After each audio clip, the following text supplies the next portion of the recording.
Millones de argentinos utilizan diariamente los servicios públicos sin saber que les pertenecen. Agua, electricidad, teléfonos, combustibles, rutas, aeropuertos, trenes subterráneos, aviones. A comienzos de los años 90, las empresas del Estado se privatizaron con la promesa de modernizar sus servicios y brindar mejor atención.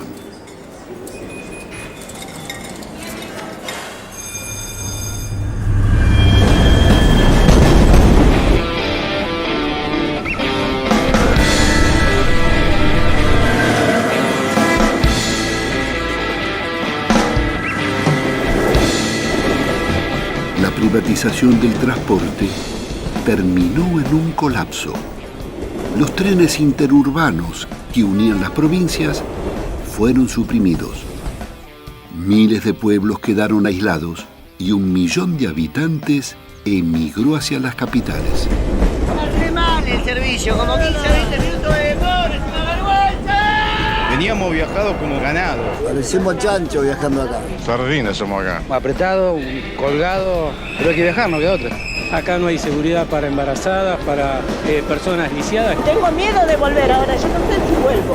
Pierdo presentismo, pierdo premio, nadie da la cara. Necesitamos que haya más frecuencia.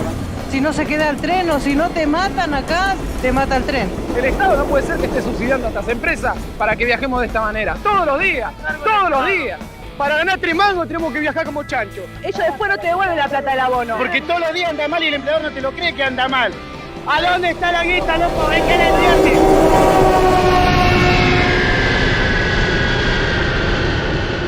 Con la privatización de las aerolíneas, se eliminaron rutas aéreas a ciudades y provincias. Los vuelos no respetan horarios y se los cancelan a último momento. No hay ningún representante de la aerolínea que se acerque a nosotros a decirnos qué está pasando. No tenemos agua, no tenemos comida. No tengo dinero para dormir aquí hoy tampoco. Eu tô aqui há 3 dias tentando sair daqui e não consigo com essa porcaria. ¿Y ahora qué van a hacer? Não sei o que eu vou fazer. Miles de pasajeros y turistas quedan abandonados en los aeropuertos.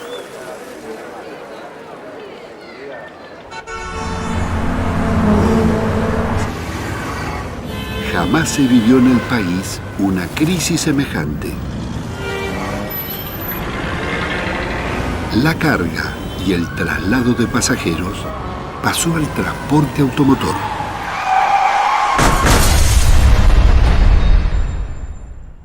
Las calles y carreteras quedaron saturadas. Los accidentes fueron en aumento. Solo en el 2007, la guerra del automotor provocó decenas de miles de heridos y más de 8.000 muertos.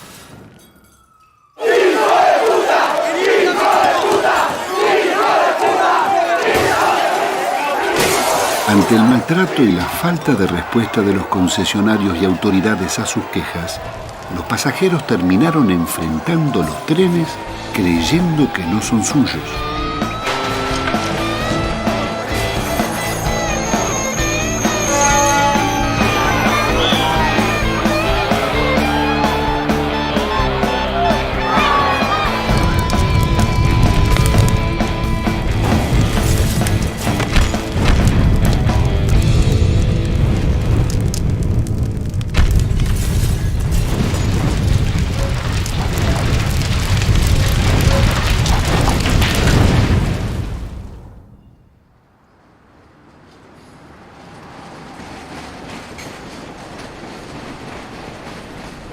Decime, Ramón, ¿tiene razón el pasajero en reaccionar así?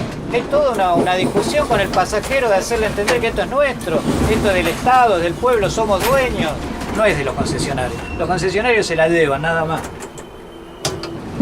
Tiene todo el derecho del mundo el pasajero a estar caliente, a estar con bronca, por lo que es el servicio, el manoseo, el maltrato, los atrasos de la línea, la inseguridad que se vive. Hoy las estaciones se convirtieron en garitas para vender boletos, ni en Retiro hay bancos para sentarse, nada. Esto en tiempos de ferrocarriles era impensable, por eso yo hablo del maltrato permanente y la mala educación hacia el pasajero.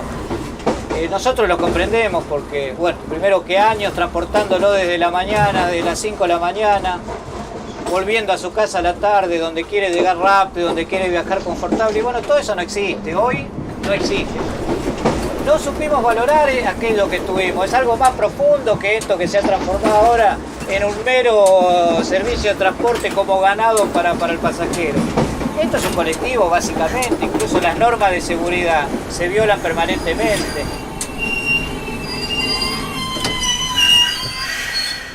Nosotros tenemos una relación muy complicada con el pasajero porque al ser la cara visible de la empresa es el pasajero donde descarga toda su bronca, todos sus reclamos, todas sus quejas. Entonces tenemos una relación compleja, en algunos momentos de gran agresividad. En otros momentos tenemos una relación, y aparte porque nosotros lo hemos buscado, una relación de diálogo, tratar de explicar cuál es nuestra ubicación en la empresa, saber que nosotros también padecemos el mal servicio.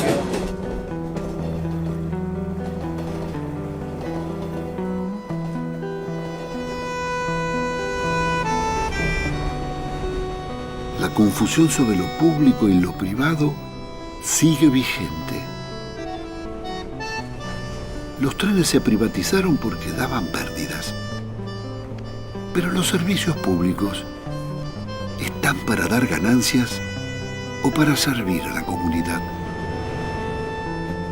¿Acaso deben dar renta las escuelas o los hospitales públicos?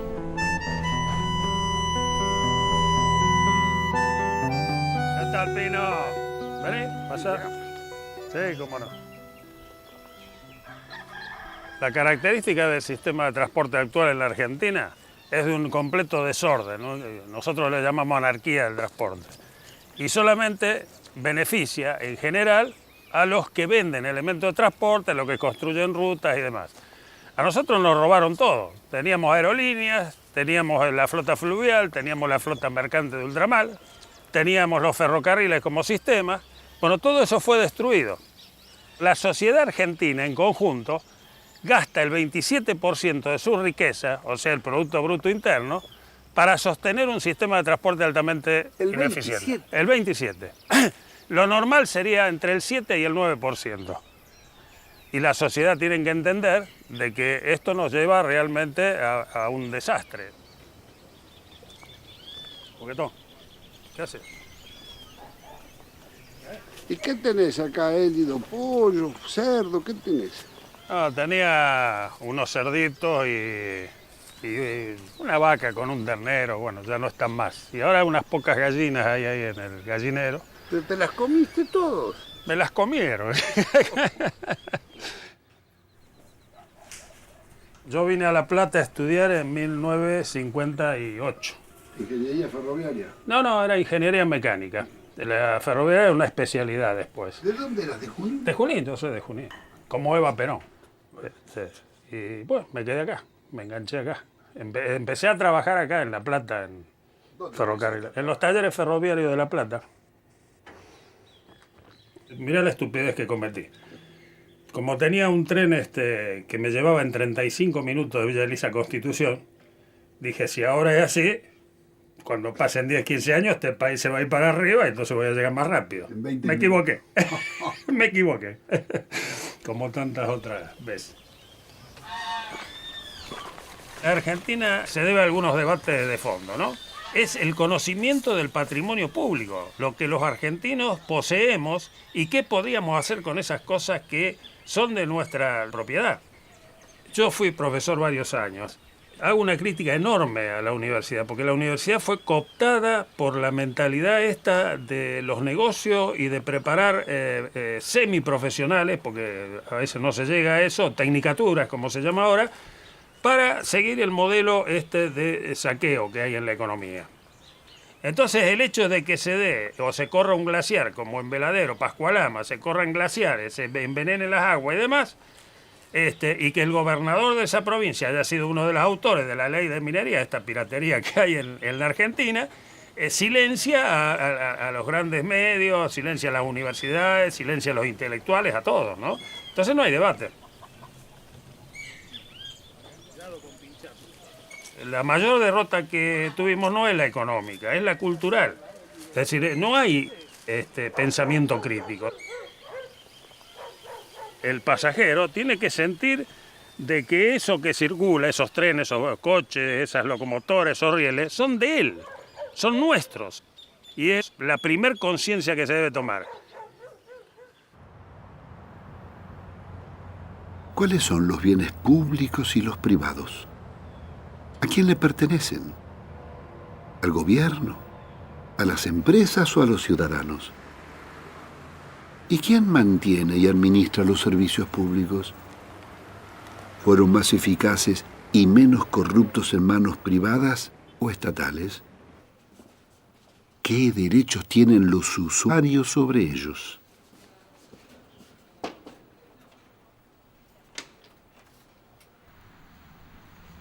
¿Qué viene a hacer ONAVE? ONAVE es el Organismo Nacional de Administración de Bienes del Estado. Sentate acá. ¿Cuáles son? ¿O qué son los bienes del Estado? Bueno, los bienes del Estado son enormes, porque acá habría que separar entre lo que administra nuestro organismo, que es lo que está desafectado de concesiones o de uso del sector del Estado, bastante menos, digamos, pero los bienes del Estado son muchísimo más. El espectador no entiende nada y no se tiene idea de qué es lo que le pertenece. Bueno, el patrimonio público, por ejemplo, desde que los ferrocarriles fueron nacionalizados, siguen siendo parte del Estado, del patrimonio del Estado. Están concesionados, pero todos los ferroviarios, todo, hasta el último riel, es propiedad del Estado. Todos los puertos son del Estado, administrados por consorcios, algunos pequeños puertos privados, pero son concesiones también. Todo el subsuelo del Estado. La YPF ha sido privatizada, ha sido concesionada, pero el subsuelo sigue siendo nacional, estatal, todas las reservas son estatales. Lo mismo pasa con toda la plataforma submarina y las 200 millas. O sea, el Estado tiene enorme poder en toda la zona marítima. O sea, vos podés dar permisos de pesca, concesiones. Y después, tierras. Bueno, el Estado tiene muchas tierras, las Fuerzas Armadas tienen muchas tierras, porque en épocas, y en el interior del país tienen mucho, en las provincias, campos grandes, todo eso todavía está. Todos los edificios públicos son del Estado. Todos los edificios públicos están asignados, yo no los administro porque están asignados a un ministerio, a administración. Hay miles. Te voy a decir algo, no está claro el relevamiento de los bienes. Ni siquiera el Estado mismo sabe lo que tiene. Ni siquiera el Estado mismo sabe lo que tiene. ¿Qué tiene en qué sentido? No tiene el inventario completo de sus bienes. No está nunca completo.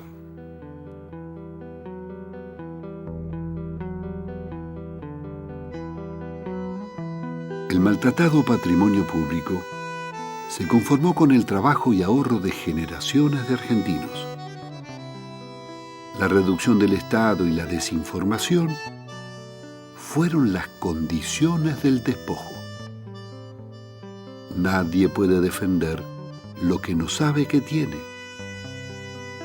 Nuestro sistema ferroviario llegó a tener 60.000 propiedades, 220.000 empleados, 37 talleres con miles de máquinas y repuestos, más de 3.000 locomotoras, 60.000 vagones, 1.600 estaciones, cientos de leguas de campos y 44.000 kilómetros de vías, una de las redes más extensas del continente.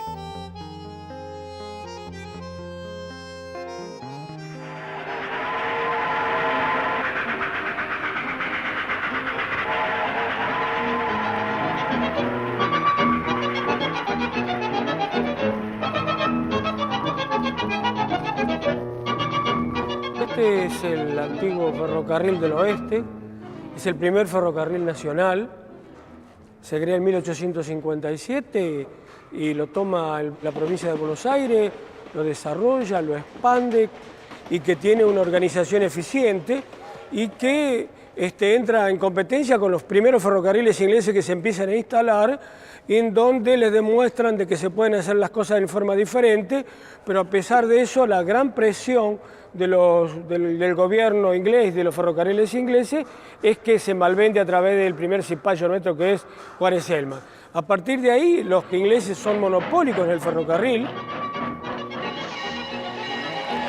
El capital europeo se unía a la oligarquía porteña para expandir la frontera contra el indio, expropiarle sus tierras e instalar el tren. Los ingleses tuvieron muchas ventajas, acá ventajas comparativas con respecto a los ferrocarriles provinciales, acá tuvieron muchas, tuvieron préstamo, tuvieron exención de impuestos, tuvieron una legua de tierra más a cada costado de la vía que tenían para las colonias que ellos querían colocar, aquí en la Argentina como la colonia de Armstrong, porque ellos hacían y presionaban por una legislación que tenía que ver con su política colonial. ¿Cuál era? Y la política colonial, que sacaban todos los productos y todo lo que la materia prima nuestra, y ellos nos traían su materia elaborada allá y con exención de impuestos. Eran ganancias fabulosas. Ellos vinieron, se instalaron llenos de prebendas, regalías, independientemente de la explotación de la mano de obra, que fue una explotación esclavista.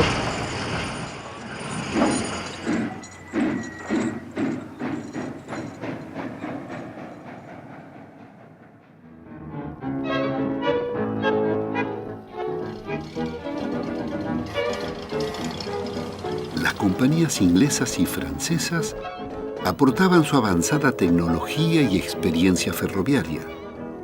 En 20 años, los trenes unían Buenos Aires con el centro, oeste y norte del país. Reparando vagones y locomotoras, en los talleres comenzarían a ser una industria nacional.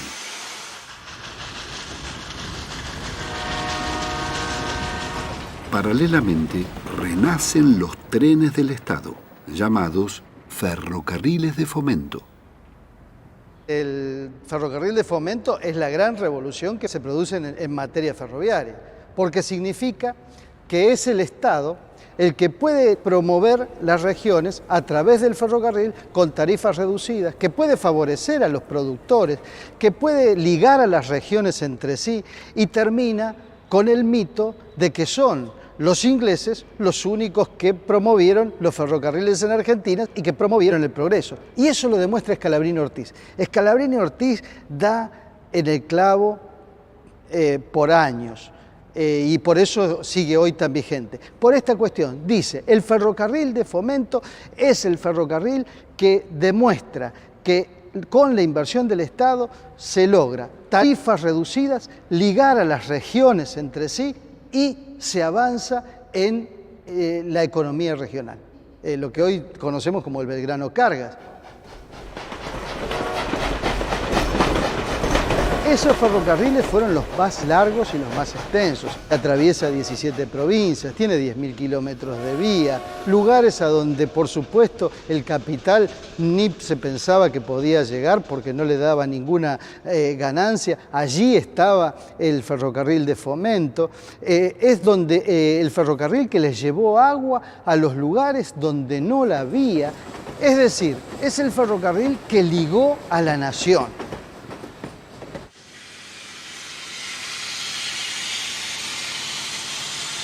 En el imaginario colectivo, la época de los ingleses fue la época de oro del ferrocarril. De la época en que las locomotoras se lustraban, los grandes récords, fue la época donde se hicieron las grandes construcciones, donde se construyeron los grandes ramales. Lo que la mayoría de la gente no sabe es que esas construcciones se hicieron con garantías del Estado, se hicieron con subsidios, se hicieron con plata de los argentinos.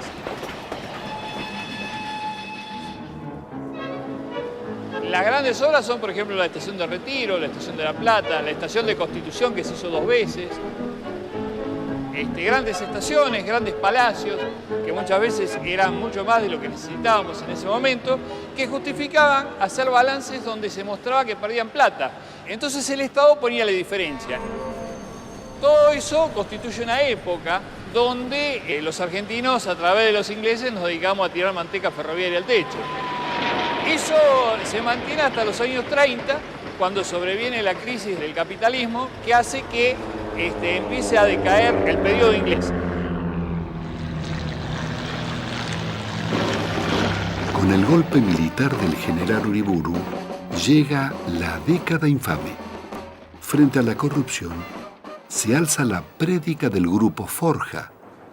El investigador Raúl Scalabrini Ortiz denuncia los subsidios a las compañías inglesas y plantea la nacionalización de los ferrocarriles.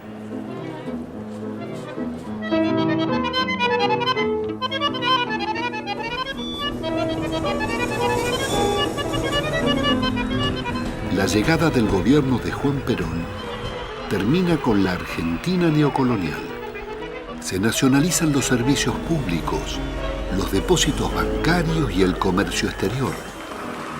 Nacen los ferrocarriles argentinos. Esa riqueza vuelve a la fuente que le dio origen. Los rieles son del pueblo.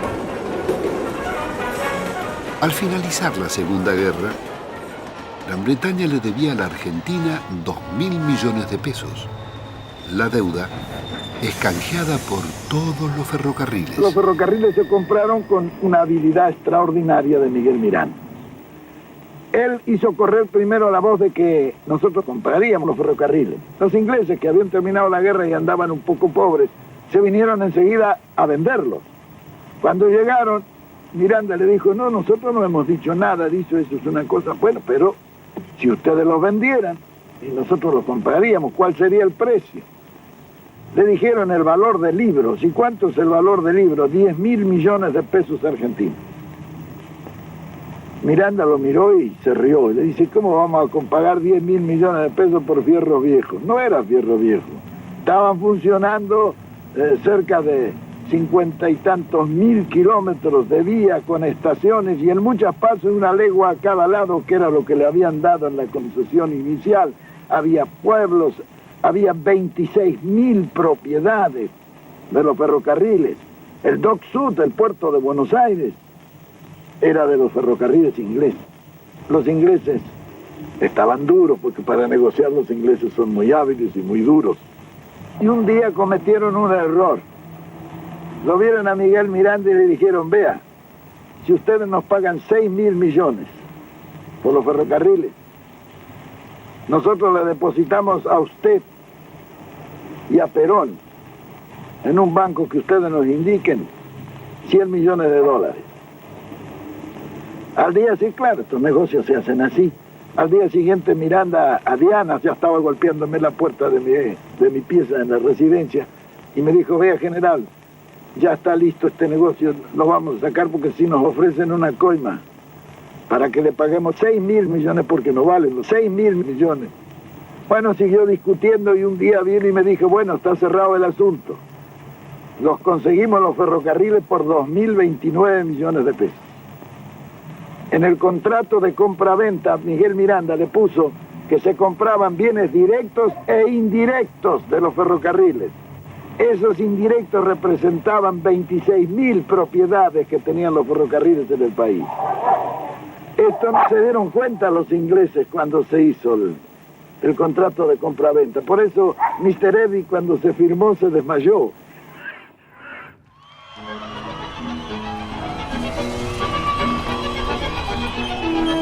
Comienza la edad de oro de los ferrocarriles. La red supera los 50.000 kilómetros.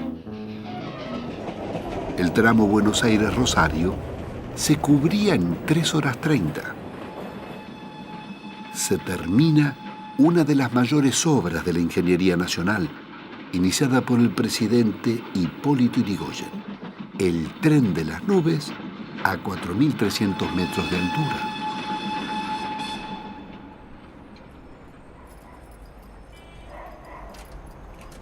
Yo vengo del ferrocarril, de los terraplenes, porque mi viejo era un ferroviario nómade y el patio de mi casa era el mismo patio que tenía la estación, junto con todos los ferroviarios, y ahí jugábamos con las locomotoras de verdad.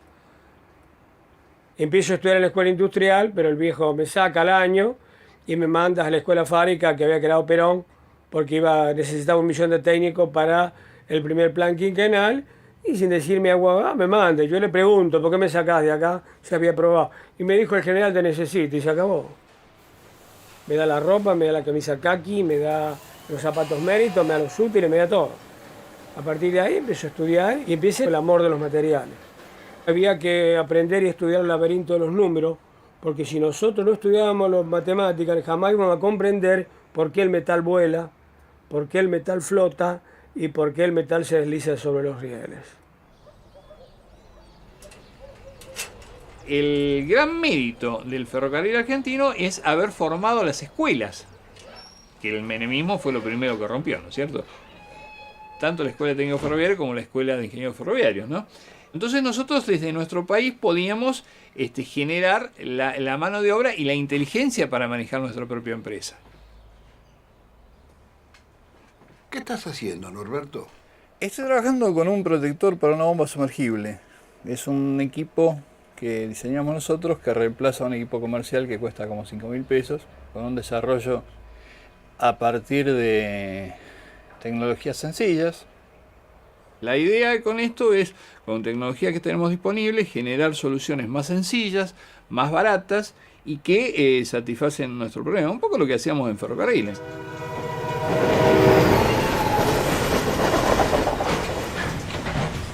Fundamentalmente, la política de sustitución de importaciones permitió generar la industria.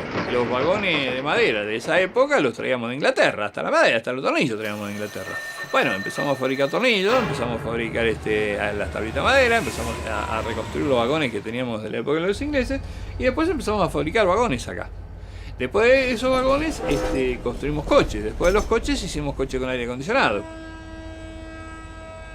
Dentro de las cosas que veía el gran público tuvimos los dos trenes hospitales, el tren Alma, que era el tren del Trochangosta, y el del Policlínico, que era de Trochancha. Después tuvimos los coches cines. Mi papá, mi mamá no me dejan, me aconsejan y me dejan, pero no me saldré a la mía y algún día triunfaré.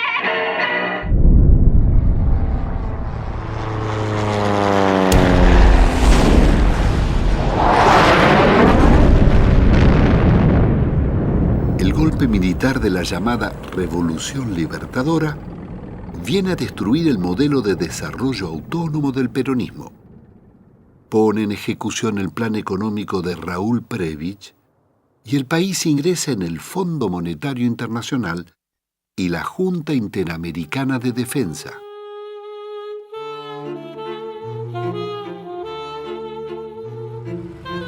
Arturo Frondizi comienza su gobierno traicionando el programa votado por el pueblo y pacta con Estados Unidos. Son los años de la Alianza para el Progreso, las primeras concesiones petroleras y el desembarco en nuestro país de las multinacionales de camiones y automóviles. Frondizi elimina tranvías y trolebuses e inicia la reducción del ferrocarril. Frondizi pone como ministro de Economía al Sogaray. Alzogaray hace un viaje a Estados Unidos, se entrevista con el general Larkin, que era un general del ejército americano que en ese momento estaba trabajando para el Banco Mundial. El general Larkin le ordena, le da un plan para llevarse a cabo para reordenar nuestro sistema de transporte. En ese plan, lo medular de ese plan era destruir el sistema ferroviario y reemplazar la vía por carretera. Significa el corte de 5.000 locomotoras de vapor que se chatarrearon. Nosotros en esa época teníamos totalmente desarrolladas las locomotoras de vapor. Teníamos talleres como por ejemplo Tafí Viejo, que era capaz de fabricar 1.000 locomotoras de vapor por año. Y significó la pérdida del transporte de ganado, la encomienda, toda esa pequeña carga que son muchos miles de toneladas que están enganchados a trenes pequeños y locomotoras pequeñas, como era la locomotora de vapor de la época. Junto con la locomotora diésel, nosotros compramos la dependencia. Es el modelo del consumismo llevado al transporte y que de alguna manera nosotros compramos.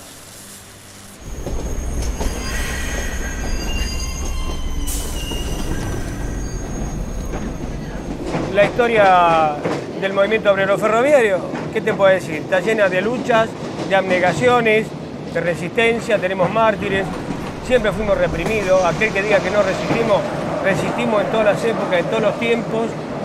La movilización más fuerte fue el año 58, cuando el gobierno de Frondizi, democrático él, a nosotros nos encarcela dentro del mismo lugar de trabajo, nos pela y nos hacen dormir dentro del vagón. A las 4 de la mañana nos levantamos, tomamos el mate cocido y a laburar, y estábamos custodiados por milicos. Y también quiero decir que fue la gran resistencia nuestra el año 1961, cuando resistimos 42 días de huelga, donde fueron días duros, días de presos, días de encarcelamiento, días donde las mujeres de Laguna Paiva quemaron un tren. Laguna Paiva es una comunidad de identidad ferroviaria, digámosle. Nosotros, tanto abuelos ferroviarios, padres ferroviarios, hijos ferroviarios, en una época fuimos la fiesta nacional del ferroviario. Esta comunidad, en su mejor época, entre todos los servicios, lo que era talleres, almacenes, vía y obra, tráfico, llegó a tener casi 4.000 obreros. Cuando empieza el plan Larkin y Frondizi viene con los despidos, hubo cientos de despidos acá en esta comunidad, ahí es donde la comunidad empieza a defender esto. La aplicación en Laguna Paiva del plan Larkin significaba que 150 compañeros quedaban en forma inmediata cesante. Significaba a la vez el levantamiento de 10.000 kilómetros de ramales. Todo eso nos llevó a iniciar la huelga del 61. Y entonces las mujeres salieron a la vía, colocaron durmientes y tumbaron el primer vagón y lo incendiaron. Estaba la policía adentro. Por supuesto que no era para quemar a nadie adentro, sino que para intimidar a que la policía pueda huir. Porque estaban reprimiendo, tirando desde adentro del vagón, tirando a la gente. La actitud de las mujeres fue heroica porque fueron las primeras en salir. Y fueron las primeras en ser reprimidas. Y eso sumó a los hombres a la pelea. Y lo obligó al gobierno a dar marcha atrás.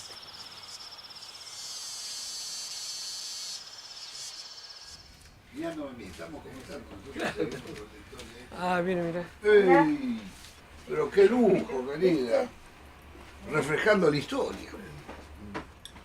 Después, en la huelga del 61, nos aplican el plan Conite. El plan Conite es el plan de conmoción interna. Es un plan represivo, destinado a la clase trabajadora. Pasamos a la clandestinidad, nos allanan en nuestras casas, en nuestros hogares, muchos compañeros se matan, se suicidan, eso está todo oculto todavía. Y bueno, y hasta que mi viejo me dijo, rajá para Buenos Aires. ¿Y a dónde me manda mi viejo a Buenos Aires? No me manda a un lugar de muchachos solteros, me manda a la casa de don Miguel Muñoz, otro ferroviario, amigo de él, y con confianza, y contale todo. Es un pintor, cantor lírico, diseñador de locomotoras de vapor, un hombre ético.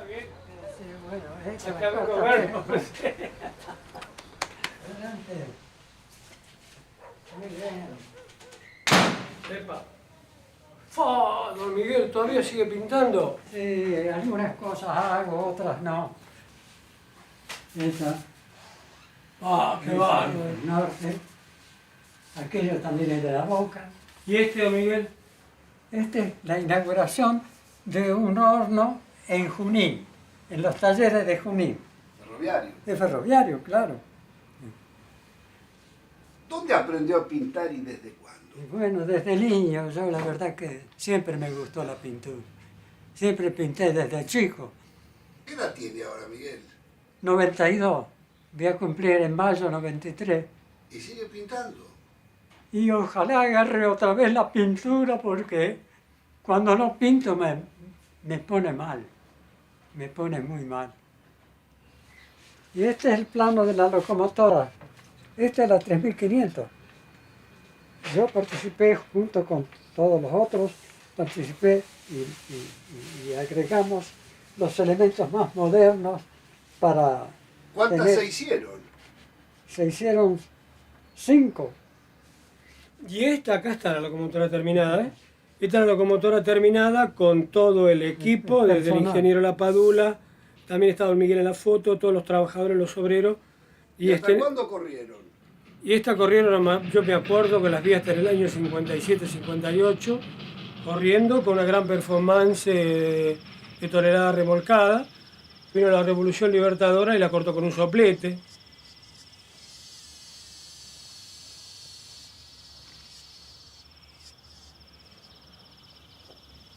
El desarrollo de la termodinámica en este país estaba concentrado en Talleres Tafí Viejo y el hombre de Talleres Tafí Viejo que hizo escuela se llamaba ingeniero Anacleto Tobar, que los alemanes le mandaban la locomotora, la Henscher, a que las probara él en Tafí Viejo y la prototipo se la regalaba al Estado.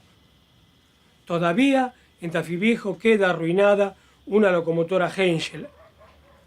Lo mismo ocurrió con la locomotora del ingeniero Porta, la primera locomotora en el mundo de diseño aerodinámico, porque parece un cohete, copiada por distintos países del mundo, uno de ellos es China Popular, que en honor al ingeniero Porta, una locomotora lleva su nombre. ¿En China? En China.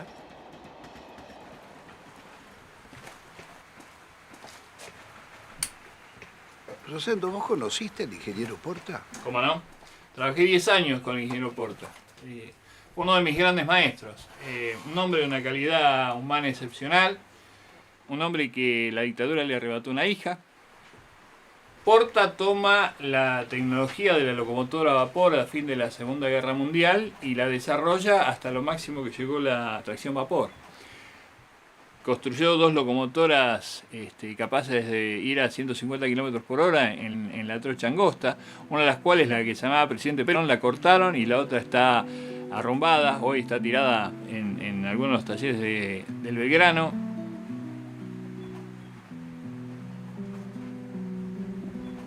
Después estuvo trabajando con los venezolanos y con los cubanos en el tema de utilizar combustibles secundarios, como por ejemplo el bagazo de caña como combustible dentro de las locomotoras. Realmente un genio.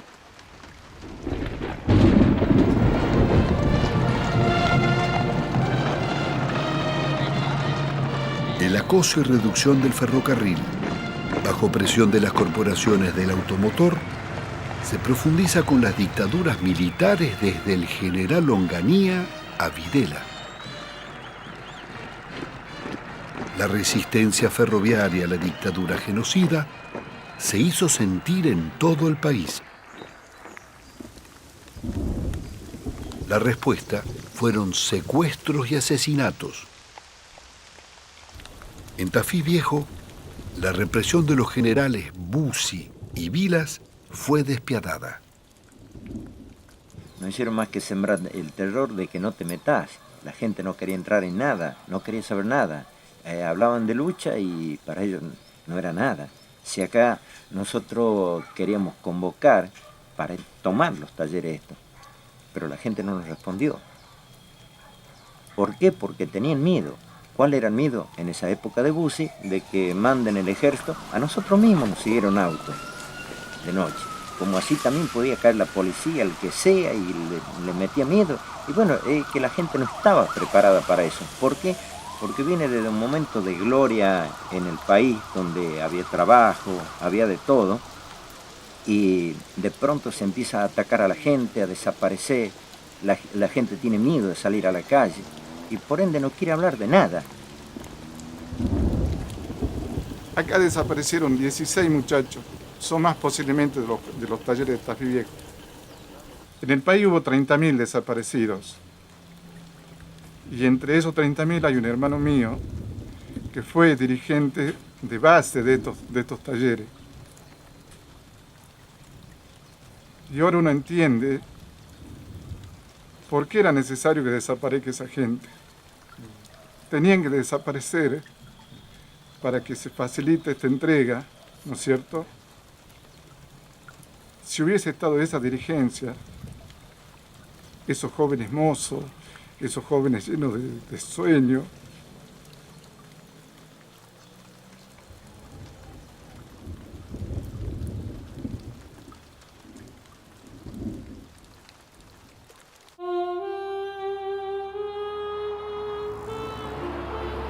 Durante el gobierno de Raúl Alfonsín, el Plan Económico Austral impulsa políticas neoliberales orientadas a la privatización de los ferrocarriles.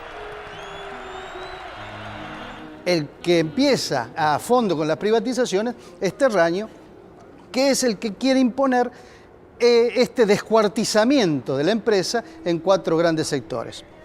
Empezó a tercerizar funciones de esas empresas y ese fue el comienzo de la privatización. Buenas tardes.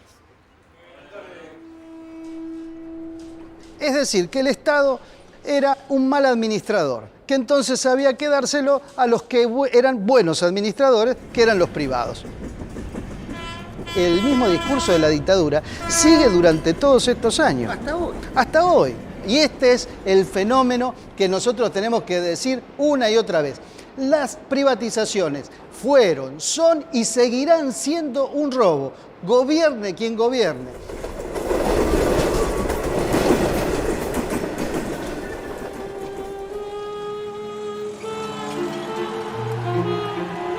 El tiro de gracia a los ferrocarriles lo da el gobierno justicialista de Carlos Menem. Son privatizados siguiendo los planes del Banco Mundial. Como las escuelas y los hospitales, los trenes serán transferidos a las provincias. Menem advierte: ramal que para, ramal que cierra. Acá Menem empezó fantástico. Los canales de televisión a los privados, la telefónica a los privados. Lo hizo bien, mal no me importa. Los entrego, yo ya no tengo que pagar. La cuenta de otros. Pretendemos con esto darle la posibilidad al trabajador, al obrero, una vida más digna, convirtiéndolos de proletarios en propietarios. Acá todavía hay antiguos mentales que no, los ferrocarriles son nuestros, pierden $1,5 millones por día, pero son nuestros. ¿Qué tenemos en la cabeza? No me diga esa... No. Fíjense, los ferrocarriles que eran un verdadero cáncer para el país por los costos que tenían y que producían cada vez peores servicios, ahora están renaciendo con iniciativa privada y Los nuevos concesionarios son empresas de colectivos y de transporte automotor interesadas en la reducción del ferrocarril. Ellas podían clausurar ramales y estaciones, reducir el personal, disponer de los talleres y de todo el material rodante. Son los dirigentes que ahora son empresarios. Incluso Pedraza, todavía Menem, medio riéndose un poco de la gente y de la Argentina, le entrega 10 días antes que asume de la Rúa el ferrocarril Belgrano, que es el ferrocarril más grande de la Argentina, que era el único que se autofinanciaba, es el ferrocarril que sirve 14 provincias y es el ferrocarril que se conecta internacionalmente con Chile, Bolivia y por medio de Bolivia.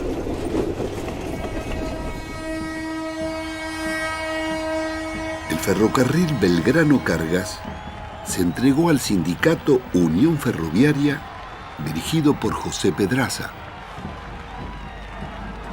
Es un día histórico. Habíamos perdido el rumbo y cuando por ahí un convoy ferroviario pierde el rumbo, descarrila. Y los argentinos habíamos descarrilado durante las últimas épocas. Pedraza había ganado fama como combativo en las huelgas ferroviarias del 60, pero traiciona a los trabajadores y será socio del saqueo. Desde la conducción del gremio, pronto comprendió que en los tiempos por venir, antes que resistir la privatización del tren, era mejor quedarse con él. Maquiavelo, que era un ser muy excepcional, decía que el mal hay que hacerlo todo de golpe. El mal hay que hacerlo todo de golpe.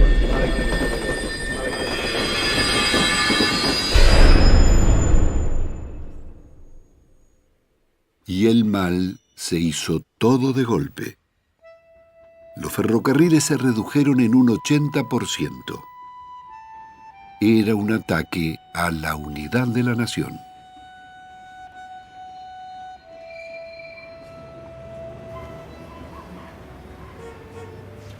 En el año 89 me eligen secretario general de la seccional Tucumán de APDEFA. ¿En Tucumán? En Tucumán, sí. ¿Zafaste de las privatizaciones? Me agarró la peor, el periodo de los planes, de los cierres, de los despidos de gente, de los traslados a la DGI, de los ferroviarios. Así que bueno, me tocó ser testigo y protagonista en la pelea que dimos desde allá.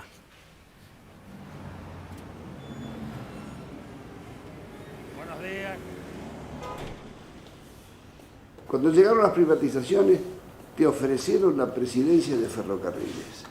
No, lo que ofrecieron fue una de las vicepresidencias de Ferrocarril Argentino, pero entendiendo lo que venía y el descuartizamiento de la empresa y acordándome de la ética de Scalabrini, de alguna manera dije que no. Era buen billete. Era mucho billete y yo a muchos compañeros les decía en ese momento, yo me hubiera llenado de plata, ellos no. Así que no acepté. Algunos dicen que nosotros no resistimos las privatizaciones, es un mentís total. Nosotros resistimos con una gran huelga que se originó en 1991, los primeros días de marzo. Una huelga que tiene una particularidad, tiene 45 días de duración y fue dirigida por los jóvenes de la fraternidad, los jóvenes señaleros, contra la burocracia sindical y contra la traición de aquellos que alguna vez ostentaron cargos, como por ejemplo Lorenzo Pepe, la huelga del 61, era vicepresidente de la Unión Ferroviaria y él levantaba la mano en la Cámara de Diputados juntamente con Oraldo Brito a favor de las privatizaciones. Mire, acá en esta seccional José León Suárez paramos 22 días. Me acuerdo, no pudimos sostenerla más tiempo porque bueno, había compañeros que hoy son conducción de la fraternidad y bueno, apostaban a que la huelga se pinche, aceptaban las condiciones que imponía el menemismo y bueno... ¿Tenían toda la sociedad en contra o no? En gran parte sí, pero por ejemplo acá en José León Suárez caminábamos las calles pidiendo ollas populares, pidiendo comida y los comerciantes y los vecinos nos ayudaban hasta con dinero. Fue una gran resistencia, fue una huelga inédita porque fue encauzada y organizada desde la base misma de los trabajadores. O sea, las directivas nunca apoyaron esas huelgas, por más que hoy lo digan.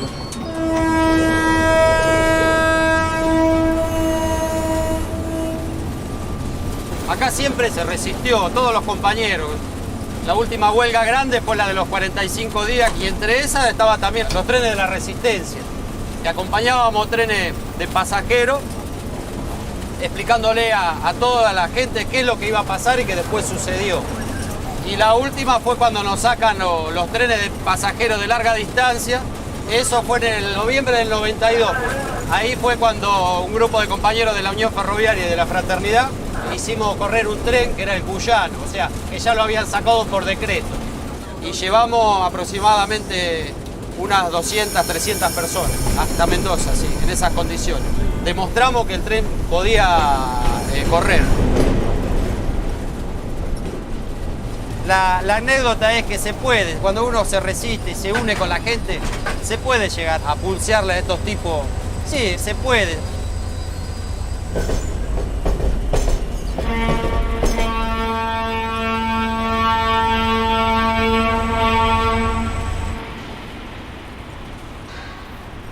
Yo soy Rubén Darío Sobrero, presidente del Cuerpo de Delegados de la línea Sarmiento. Nosotros acá le hemos ganado todas las elecciones a Pedraza. Y la verdad que todas las elecciones que estamos ganando con un porcentaje mayor. En el 95 entré acá, ya en el 96 salí delegado y bueno. ¿Ya estaba Pedraza? Sí, Pedraza estuvo siempre. Lo que pasa es que Pedraza al principio no se dio cuenta. Cuando se dio cuenta era tarde porque ya teníamos todo el cuerpo de delegados. Y hubo un quiebre que fue la huelga del año 97, donde echan a varios guardas del Mitre. Nosotros acá todavía recién nos estábamos formando y me acuerdo que fue allá, acá un par de metros, 22 tipos, me acuerdo como si fuera hoy, nos metimos adelante del tren y lo paramos así. ¿Adelante? Dijimos, sí, no sale, y le hicimos bajar al motor y me dijeron, este tren no sale. Mirá, te puedo asegurar que me temblaban las piernas, pero ahí empezamos a ganar confianza a partir de que empezaban a venir los compañeros, algunos venían en bicicleta, otros venían corriendo, cortamos la otra vía que es la de este lado, y ahí fue la primera vez que le torcimos el brazo a la empresa. Mucha gente joven he visto. Está entrando toda una camada de pibes que son hijos de compañeros nuestros, porque hemos logrado imponerle a la empresa que los compañeros nuevos que toman tengan prioridad a los hijos de los ferroviarios, para mantener la tradición de la familia ferroviaria. ¿Cuál es esa tradición? Es la tradición, es la solidaridad, el compañerismo. El ser ferroviario es un ser muy especial. Lo que hoy estamos haciendo es tratar de reconstruir en algunos lugares lo que es un sindicato. Discutimos todo en base a un sindicalismo horizontal donde los trabajadores deciden en la asamblea cuáles son los pasos a seguir. Buenas tardes, compañeros, nos vamos acercando que ya vamos a empezar. Sale la asamblea, los que quieran hablar.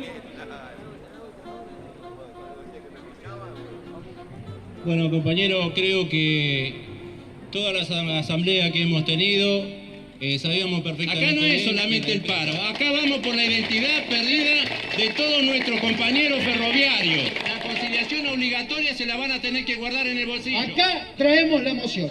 Paro de 24 horas para este es el paro de la Unión Ferroviaria y este es el paro que se acata desde el primero hasta el último compañero. Los que estén por la positiva, que levanten la mano.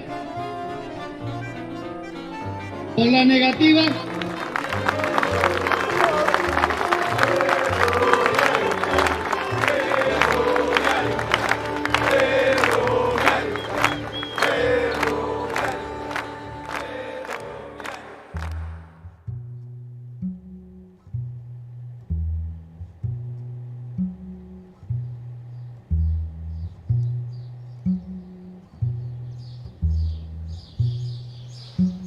Y la tristeza vino cuando cerraron los ramales. Todos vivimos del ferrocarril y todos quedamos a la deriva, casi en la nada.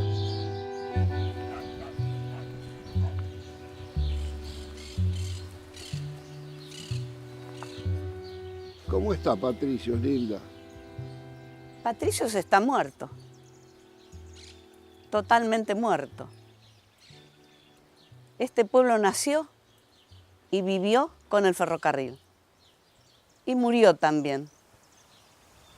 Trasladaron a todo el personal. Mandaban unos listados, en el tanque del agua lo colocaban. Y ahí anunciaban a quiénes trasladaban. Los mandaban al norte, a lugares inhóspitos. Y tuvieron que ir porque de otra forma se quedaban sin trabajo. Fue la separación de la familia.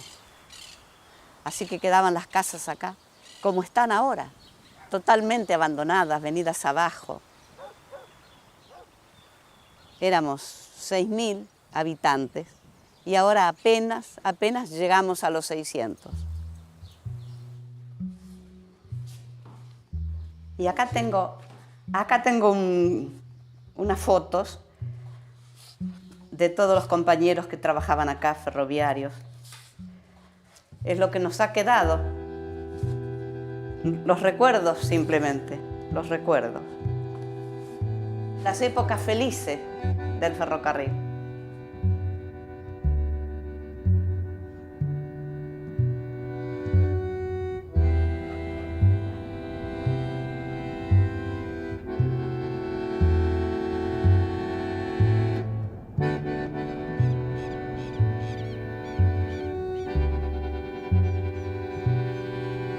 Los talleres de Tafí Viejo llegaron a trabajar en la década del 40 al 50, más de 5.000 agentes.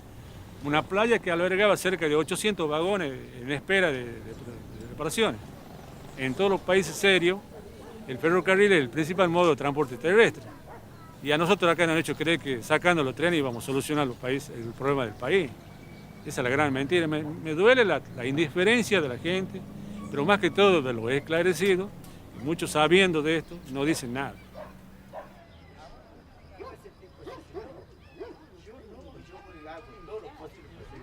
Antes pasaba por esta vía, pasaba el famoso tren Cinta de Plata que unía desde La Quiaca hasta Buenos Aires. ¿Y qué pasaba? Todos esos pueblos que ahora están, todas esas vías, todas esas estaciones así, han desaparecido, porque toda la familia que vendía empanadas, que vendía acá sin ir más lejos, acá en la estación principal que tenemos en Tafí Viejo, había gente que vendía fruta, gente que vendía revistas. Yo soy docente, pero lo que se perdió aquí al perderse el tren fue el progreso que el tren llevaba de un lugar a otro. La necesidad de la gente de comunicarse por medio del tren. Lo más triste que yo viví, la separación de la familia. Un hermano en Salta, por el ferrocarril, otro hermano en Córdoba y yo aquí, con mi madre. Mucha gente le agarró la depresión, se han enfermado, mucha gente ha muerto de corazón. Fue tremendo justamente porque de quitarle al hombre esa dignidad lo ha bajado de tal manera que lo ha deprimido y ya muchos no pudieron superar eso.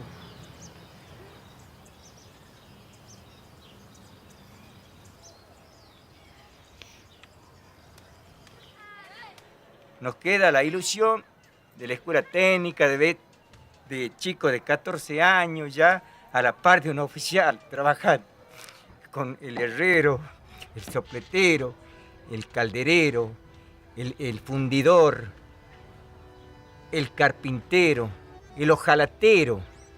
Eso se ha perdido. ¿Por qué se ha perdido? ¿Te Porque... emociona todo eso, Piricho?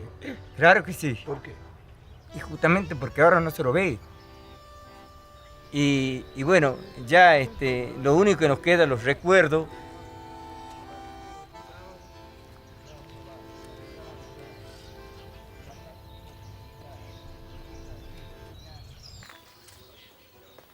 Cuando uno ve todo el deterioro material, uno le agarra una gran angustia de cuánto dinero habría que poner para poder reconstruir todo. Pero hay algo que no se puede medir, y es el deterioro humano, la discapacidad de la gente, la discapacidad que ha ido teniendo la gente en sus conocimientos. Y eso es muy difícil ponerle un número. Se le podría poner un número en cuanto a cuantificar cuánto habría que gastar en capacitar para volver a tener gente con las aptitudes que tenía en ferrocarriles. Pero ¿qué número le podemos poner a aquellas degradaciones morales que sufrió el personal? Esto era imposible realizar sin la complicidad de Menem con Pedraza.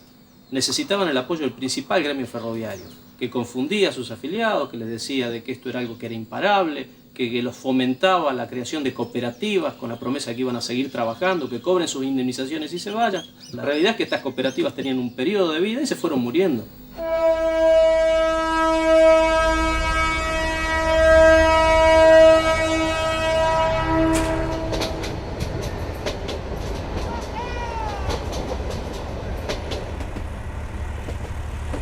Lo que había era una gran campaña diciéndole a la gente que había que irse con el retiro voluntario, que esto se terminaba, que lo mejor era agarrar la indemnización e irse, y nos empezaron a ofrecer una indemnización extra, que lo llamaban una gratificación. No es fácil llegar todos los días a trabajar y saber que te están diciendo todos los días, mañana te llega el despido, pasado mañana, o esa famosa historia que nos decían, se acabó la plata, ahora les van a pagar con bonos, que los van a ir a cobrar dentro de 10 años. Creo que fue el periodo más difícil, ¿no? Ver cuando los compañeros se iban.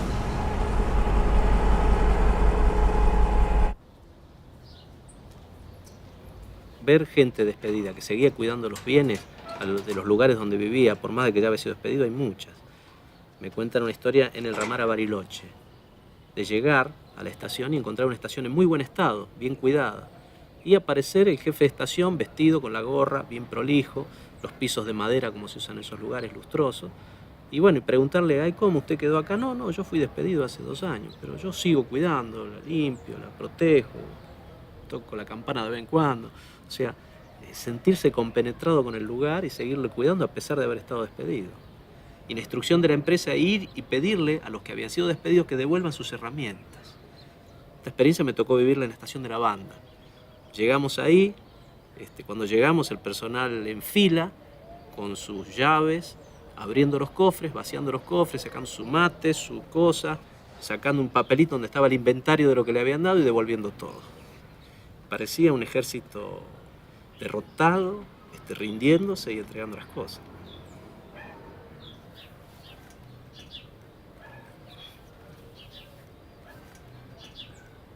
Y bueno, en ese mismo lugar, los mismos compañeros, para un poquito.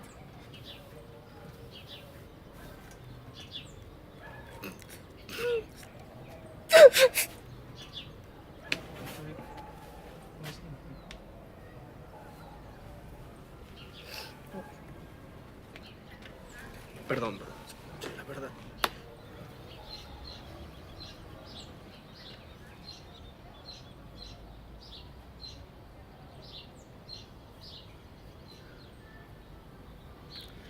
Un compañero le había dado una hemiplegia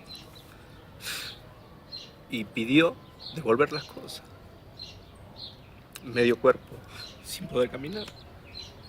Pidió que le abran el cofre, sacó sus cosas.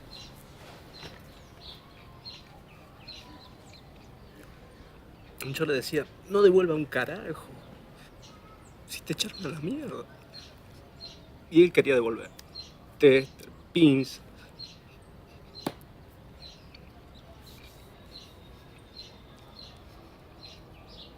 no sé.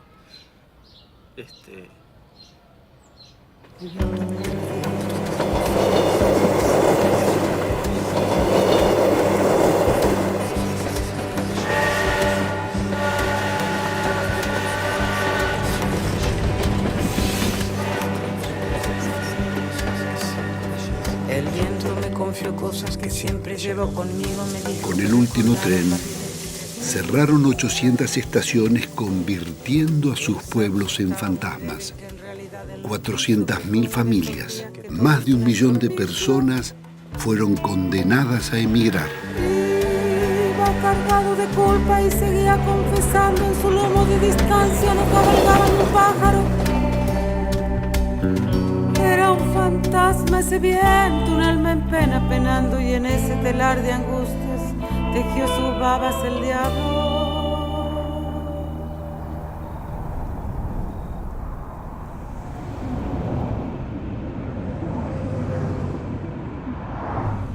Una de las dificultades que encontré para denunciar el despojo ferroviario es que cuesta creerlo. A mí me sucedió cuando me contaban del robo de los talleres.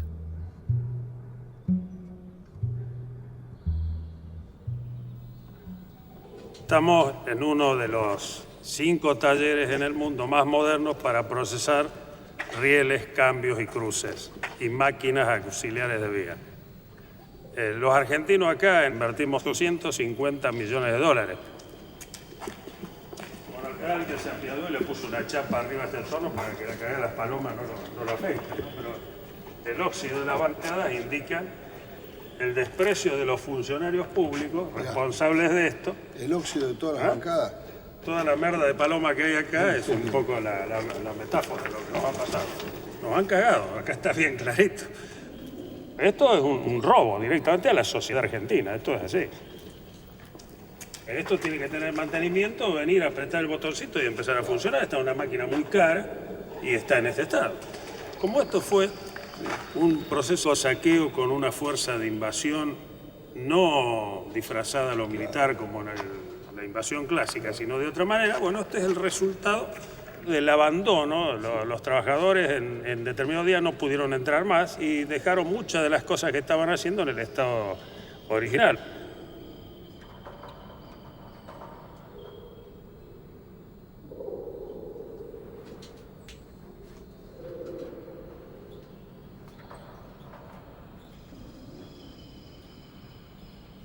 Todo está numerado. ¿Qué son los lotes? ¿Qué es esto?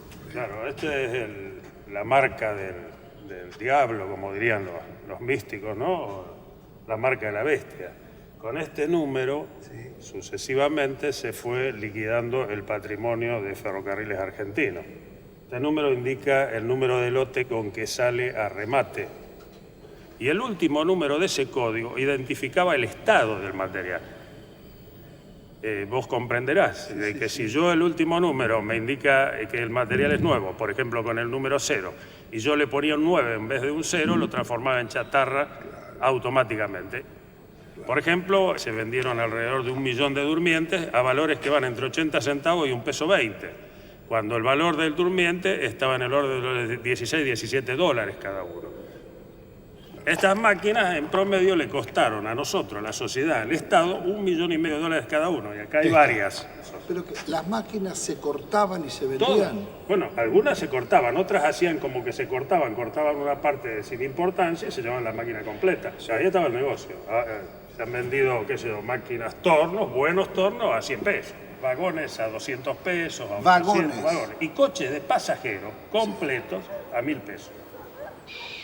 En el ferrocarril Belgrano hicieron desaparecer en el aire 4.000 vagones. ¿Cómo desaparecieron? Claro, es decir, no hay registro de qué pasó con los 4.000 vagones esos. Pero 20 metros por vagón son 80 kilómetros de vagones. Decime, Elio, ¿quién tasó el patrimonio de ferrocarriles? Claro, es un organismo oficial, como era la Sindicatura de Empresas Públicas. Dado que el último balance del ferrocarril argentino fue en 1988, la tasación corresponde a ese año. Entonces, la suma de todos esos activos superaban los $35.000 millones de esa época, por supuesto. Y décadas después de la privatización. Bueno, entonces el señor Machinea, en el gobierno de la Rúa, antes de renunciar, por supuesto, apuró los papeles, ni siquiera esperó que estuvieran listos los balances finales y liquida Ferrocarriles Argentinos por un valor de 300 millones de dólares. ¿Cuánto recibimos por privatizar todos los ferrocarriles? Es dura la respuesta porque es nada y muy difícil entender que por un patrimonio de más de 30.000 millones de dólares se reciba nada.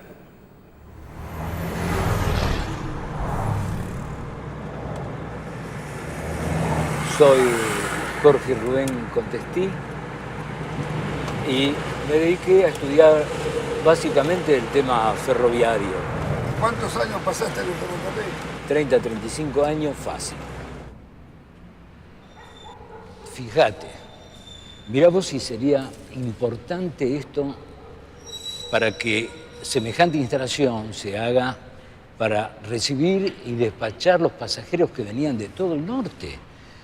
Esa gente, hermano, cuando se privatizó el ferrocarril, cuando se decretó la anulación de los trenes de pasajeros, esa gente quedó sin nada. Pueblos enteros que no tenían pavimento, que no tenían ningún otro medio que no fuera el ferrocarril. Pero ¿a quién se le ocurre? Únicamente a gente dañina. La infamia está en que nadie pensó en esa gente. Es la gente que vivía, la gente que laburaba, la gente que producía, los chicos que estudiaban. Fíjate el tablero de los trenes que salían de acá. Dice resistencia e intermedia, kilómetro 42 e intermedia. Laguna Paisa, es decir, que se le brindaba servicio a todo, Pino, a todo. Se pensaba en la gente. Entonces, esta belleza, esta maravilla, todo esto, que ahora está hecho pomada. Entonces la única explicación que a mí se me ocurre es que detrás de esto, como siempre, había un gigantesco negocio y la gente, pues, que se joda. Parece que acá van a hacer un shopping. Le han concesionado por 30 años este edificio. Patrimonio cultural es esto. Claro. Esta es la demostración cabal de que al gobierno le interesa un pito la gente del interior. Si verdaderamente hubiese algo de interés, pero no solo el gobierno, los dirigentes políticos, los dirigentes gremiales, ¿dónde están? ¿Quién asume la representación de la gente para que se vuelva al ferrocarril? ¿Quién lo va a hacer? No puede ser. Fíjate vos, esto que está acá, ¿sabe qué es? Es la imagen de la miseria de los tipos que hicieron las privatizaciones.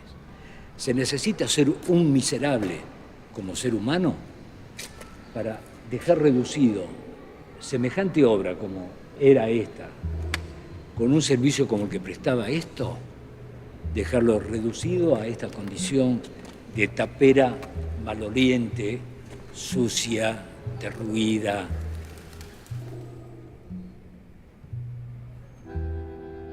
Decidido no recuperar las estaciones ni reconstruir los trenes interurbanos, el gobierno Kirchner comenzó a vender los predios e instalaciones. El negocio inmobiliario acecha las 26 hectáreas del taller de Junín, así como los de Mendoza, Córdoba, Rosario, Tafí y tantos otros. El tema acá, Pino, es en todo lugar que hay terrenos de este estado, quieren hacer siempre un negocio inmobiliario. Entonces, ¿qué corresponde para una sociedad? ¿Que haya un negocio inmobiliario o corresponde por prioridad poner una cuestión de trabajo? Aquí tendríamos 3.000 chicos trabajando y no los tendríamos en este momento en la calle. Acá Hoy tendrían un trabajo digno para poder mantener una familia y no andar ambulando en la calle sin trabajo. Yo soy de escuela industrial. Me acuerdo que había un plan que se llamaba el Plan Dual. Nosotros en tercer año nos daban la posibilidad de hacer todas las pasantías, incluso pagas, ¿no? El Estado nos pagaba para venir a trabajar acá y aprender lo que es ser un técnico ferroviario. Y uno tenía por venir. Este es un coche de primera con aire, se llama un coche salón, que se está restaurando para un particular. ¿Para un particular? Propietario de una estancia en San Luis que ha armado su ferrocarril propio. ¿Pero estos coches eran del Estado? ¿Cómo era? Sí, pero se venden. Es decir, que todavía el material ferroviario cualquier particular se lo puede comprar. Seguro. Si no venden a la tía porque... Acá estamos ante un coche que es Pullman con aire acondicionado y tiene ventajas que incluso en los ómnibus nosotros diríamos coche-cama. Fíjense en el espacio que hay entre asientos y la comodidad que tiene. ¿Y cuántos son los vagones así de pasajeros que están arrumbados? Calculamos unos 200 vagones que pueden ser rescatados, ¿no?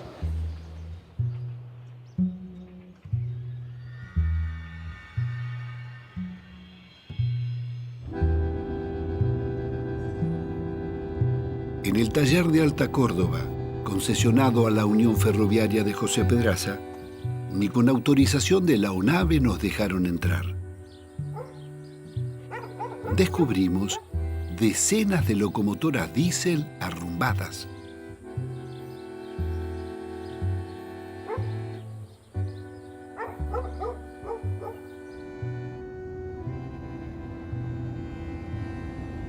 En los depósitos del inmenso taller de Laguna Paiva, al norte de Santa Fe, concesionado a la empresa EMEPA, la situación era mucho peor. Contamos cientos de vagones y locomotoras esperando su desguace. ¿Pero cuántas máquinas hay acá, Walter? ¿Cuántas máquinas hay acá? Estos galpones tienen 200 metros.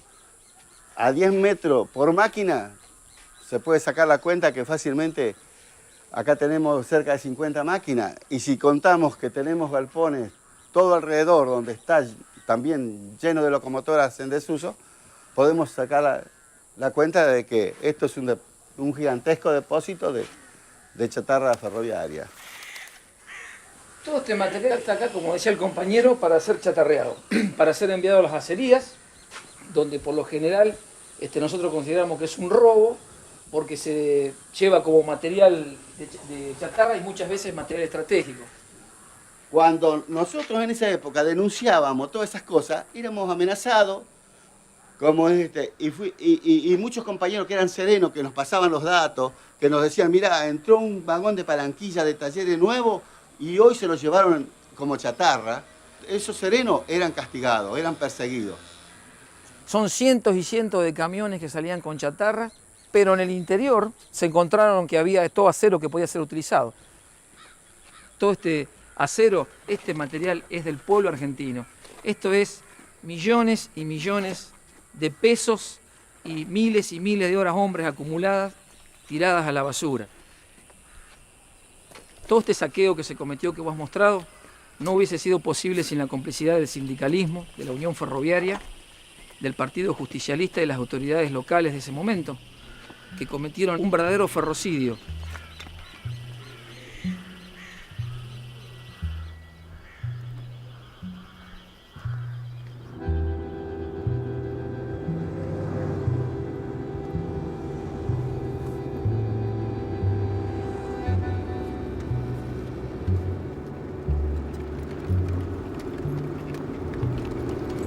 Muchachos, ¿conocen los Naranjos? ¿Eh? El taller de los Naranjos. ¡Detrás del puente! En este momento nos encontramos en un lugar próximo al taller de los Naranjos, de donde ya no queda absolutamente nada. ¿Qué se fabricaba aquí? Y aquí se fabricaban rieles largos soldados Aguanta la cumbia de para las vías de todos los ferrocarriles de todo el país. Mi nombre es Efrén Gastaminza. Hace 23 años que trabajo en el ferrocarril Belgrano, en este momento en el residual. ¿Dónde estamos aquí? Esta plataforma era el lugar donde se recibían los durmientes. Mide casi 1 kilómetro de largo y 70 metros de ancho. Allá más adelante había un galpón donde se entallaban los durmientes. Yo no veo nada acá, ni paredes veo. Absolutamente, ya no queda nada, ni el galpón, nada. ¿Y desde cuándo empezaron a robarse el galpón? Y a ver, esos han sido los primeros que han robado. El galpón tenía chapas nuevas. ¿Cuándo fue? Se me hace que los primeros meses del año pasado. ¿Y quién es el que más robaba? Sarqui. Sarqui. Sarqui llevó dos grúas enteras. ¿2 grúas? Sí, las 2 grúas amarillas. Él ha llevado las de aquí. Las de allá y una de aquí. Porque esto tiene que haber sido un ejército para desmantelarlo. Por ejemplo, aparecían de repente camiones, vehículos de transporte pesado, se llevaban los rieles. Después también así se llevaban la maquinaria. Aquí había toda maquinaria de producción, era toda maquinaria pesada. Venían con cosas con los cortes así por el medio. Ah, cortaban por medio. Con cosas ese de juego. Ah, de fuego. Eso cortaban así y lo cargaban con un aparato en el camión y lo llevaban.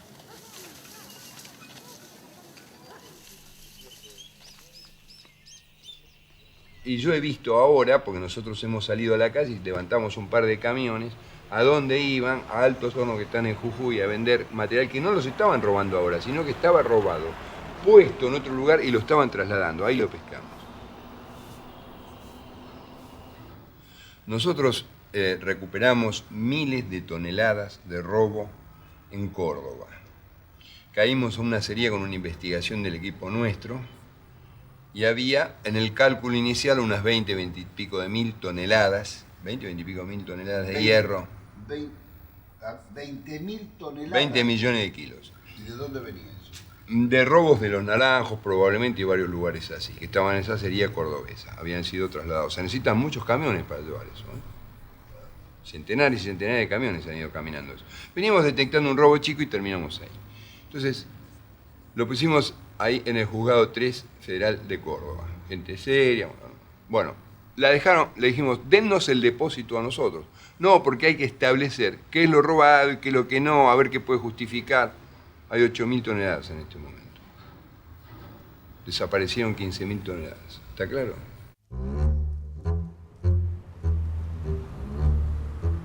Ante tanta impunidad, la pregunta inevitable era, ¿dónde estaba la justicia? ¿Cómo pudo ser que ningún fiscal o juez federal no hubiera intervenido? Estos interrogantes se los expusimos al Auditor General de la Nación. Doctor Despuy, ¿qué auditorías y denuncias hicieron sobre el saqueo del taller Los Naranjos y tantos otros? Nosotros enviamos todos nuestros expedientes a la justicia. Lo cierto es que probablemente el vegano Cargas sea uno de los ejemplos emblemáticos de lo que ha sido este tipo de despojo, pero no crea que solamente el vegano Cargas. Hemos enviado 27 expedientes de auditoría a una causa concreta que se encuentra en el Juzgado Federal, número 6, creo. Yo querría poder presentarme al juez donde le mandé 27 informes de auditoría y decirle, ¿qué pasa con esos informes? ¿No quiere más elementos de prueba? Visitamos al Procurador General de la Nación, doctor Esteban Rigui, jefe de los fiscales del Estado. La auditoría dice que desde el 2002 ha hecho innumerables denuncias, que las ha informado al Parlamento, al Poder Ejecutivo y también a la justicia. Sí, no conozco la causa, ni sé tampoco... No, pero digo, este es uno de los ejemplos. No, está bien, es decir, tengamos en cuenta que la justicia penal a partir de los años 90 fue diagramada y reestructurada en función de un cambio procesal por el gobierno de Menem. Cuando aquel que debe investigar está contaminado por el nombramiento, es más difícil que investigue a las personas a las cuales le debe estar allí donde está sentado. Claro. Quizás era por eso que el doctor Rigui desconocía muchos de los delitos denunciados por la auditoría, como los cometidos por la Unión Ferroviaria y José Pedraza. Pero su estudio jurídico privado lo había defendido en una de las causas penales iniciadas contra él. Pero ¿cómo explica, doctor, que las causas contra Menem, que destrozó el patrimonio público, sigan encajonadas? Destrozar el patrimonio público puede ser una política perversa que no es delito. Y esto merece sanción social en términos de que nuestra ciudadanía no vote al responsable. Porque en rigor, la perspectiva tuya tiene menos que ver conmigo de lo que podría pensarse al principio, porque yo tengo más que ver con hechos de episodios de sangre que con estafas, ¿no? Entrevistamos al presidente de la Comisión Bicameral de Seguimiento de las Privatizaciones, que debía controlar las concesiones ferroviarias. Nosotros todavía no hemos tenido en los 4 últimos años la posibilidad de que ningún contrato de transporte de cargas de ferroviaria ni de pasajeros ingrese al tratamiento de la Comisión Bicameral ni del Congreso. Dígame, senador, ¿y a quién acude el ciudadano? El ciudadano puede acudir a múltiples vías, pero nosotros somos los responsables en materia de preservación del patrimonio público. Las multas millonarias que las empresas debían pagar por sus incumplimientos fueron suprimidas por la Ley de Emergencia Ferroviaria dictada durante el gobierno Duhalde. Aún sigue vigente.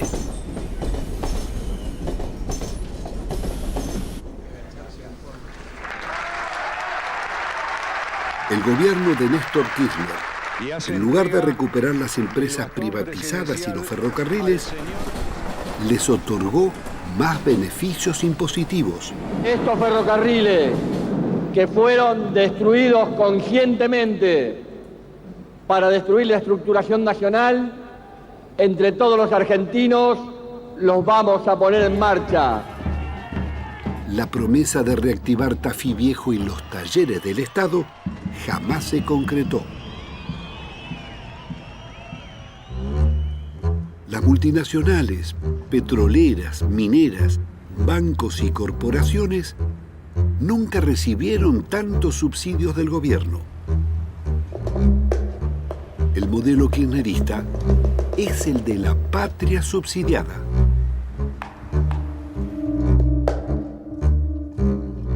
Estamos hablando de Aluar, estamos hablando de Repsol, estamos hablando de Techin, de Volkswagen, de Aceitera General Dehesa, es decir, empresas que tienen ganancias extraordinarias y no se entiende por qué razón. Además, el Estado debe concurrir a financiarle o subsidiarle las inversiones. En total estamos hablando anualmente para el año 2006 de 30.000 millones de pesos. Lo mismo que le pagamos de una sola vez al Fondo Monetario Internacional. Anualmente el Estado transfiere 30.000 millones de pesos a las principales empresas y negocios del país. Para el año 2008, los transportes de colectivos, ómnibus y camiones recibirán una subvención de 3.500 millones de dólares. Para los trenes metropolitanos, el subsidio será de 430 millones. Por cada boleto, el Estado pagará al concesionario $1, más $1 que paga el pasajero, son $1.30 por boleto.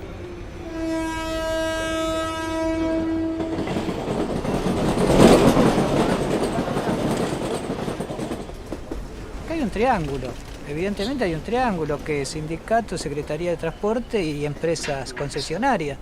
Creo que conforman un triángulo donde hay complicidades que saltan a la vista. O sea, una gremial que hace oído sordo a los reclamos de las bases de los trabajadores. Una Secretaría de Transporte que sigue otorgando subsidios, Jaime.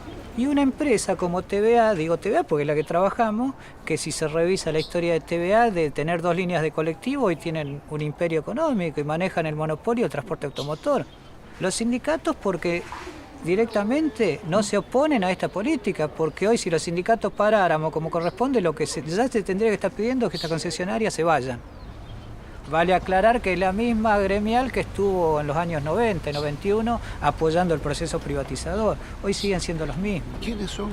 Son, bueno, Omar Maturano, el secretario general, Horacio Caminos, Especial, Luna, que es secretario de Transporte Terrestre, ahora en la Secretaría de Transporte.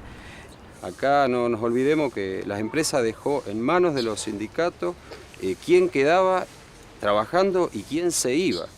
O sea, el rol de defensor del dirigente gremial, en este caso directivo, agarró y se lo deja en manos de esta gente. O sea, ellos hacen de policías de la empresa ejecutando a los compañeros. Entonces ellos hicieron todo un listado ellos le llamaban los zurdos, porque vamos a ser claritos en esto, hay que echar todos los zurdos. Y bueno, y de esa manera se descabezaron conducciones de base de aquel momento.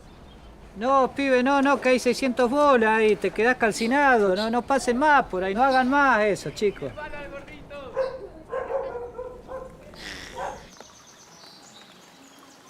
Aniquilados los sectores combativos, las represiones fueron reemplazadas por la corrupción de los dirigentes. Pero entonces, ¿cómo me podés explicar que sigan votando a la misma dirigencia? Te digo, es una relación perversa, ¿no es cierto? De dependencia, por la cual el tipo sabe que este señor le va a resolver por ahí un problema de comida o de laburo, pero no lo quiere. Sabe que es un corrupto. Saben que es un corrupto. La gente lo tiene perfectamente identificado que es un corrupto. ¿Entendés? Pero lamentablemente la condición de rehén de la gente no le permite pasar a otra instancia, ¿entendés? A la denuncia frontal y todo. Y porque no tiene dónde agarrarse la gente. Exactamente, no tiene dónde agarrarse.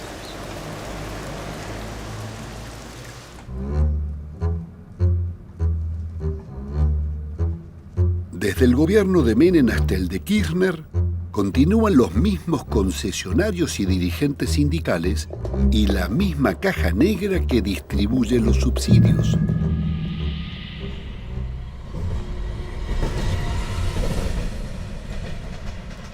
Los concesionarios de los trenes interurbanos son Claudio Cirigliano, de TVA, transportista de las líneas de colectivos Plaza;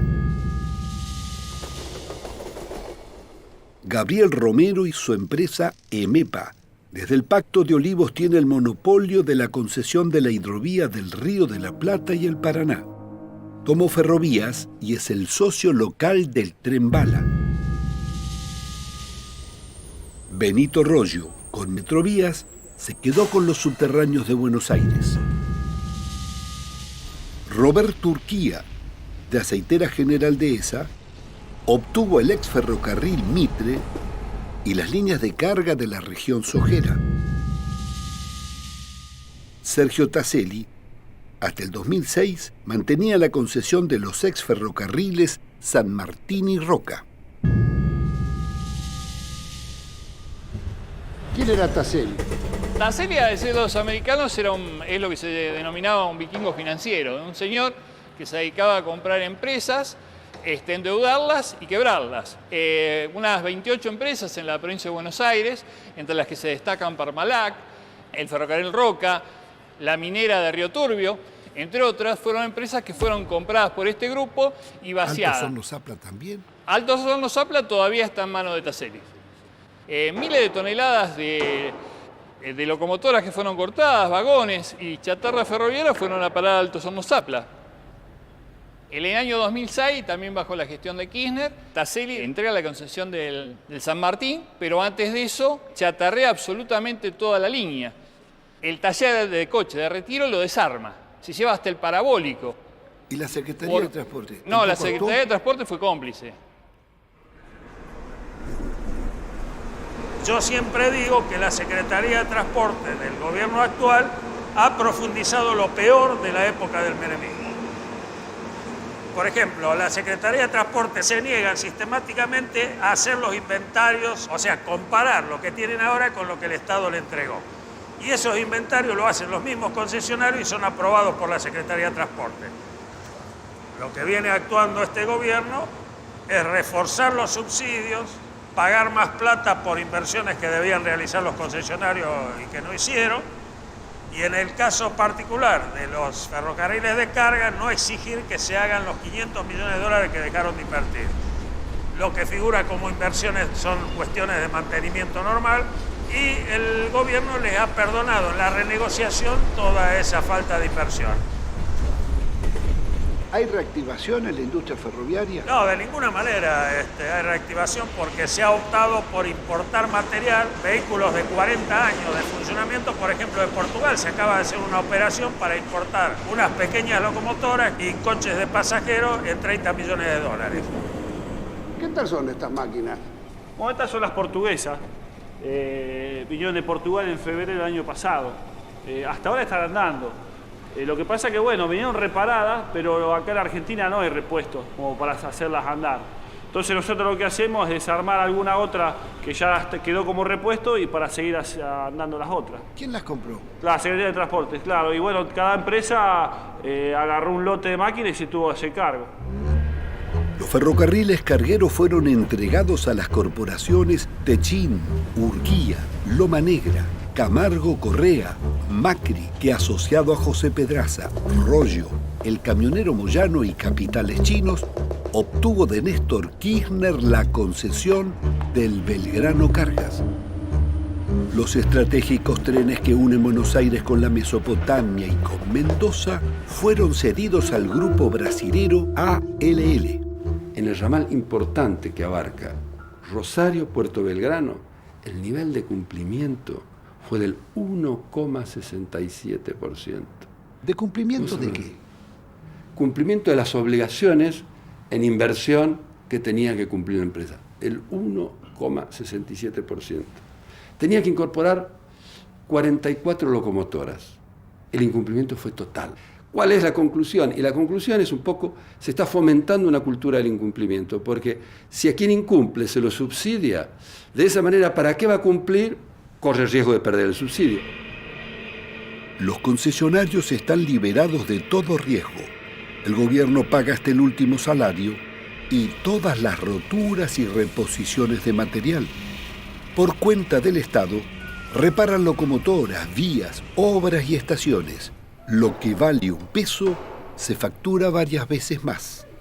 El verdadero negocio es no cumplir con los contratos y cobrar el subsidio estatal. De cada 10 pesos que el Estado ponga en el sistema, solamente 2 van a llegar a la vía. El resto se van a perder. Explícame esto. Por ejemplo, los vehículos que reconstruyó TVA, para un ejemplo histórico, ¿no? Le costaron al Estado en el orden de $500.000 cada uno, en la época del 1 a 1. Y los coches efectivamente costaron 100.000. Es decir, el Estado pagó 5 veces más. Si los ferrocarriles perdían $1 millón por día, hoy se pagan 3 millones diarios, aunque solo funciona el 20% de los trenes que teníamos antes.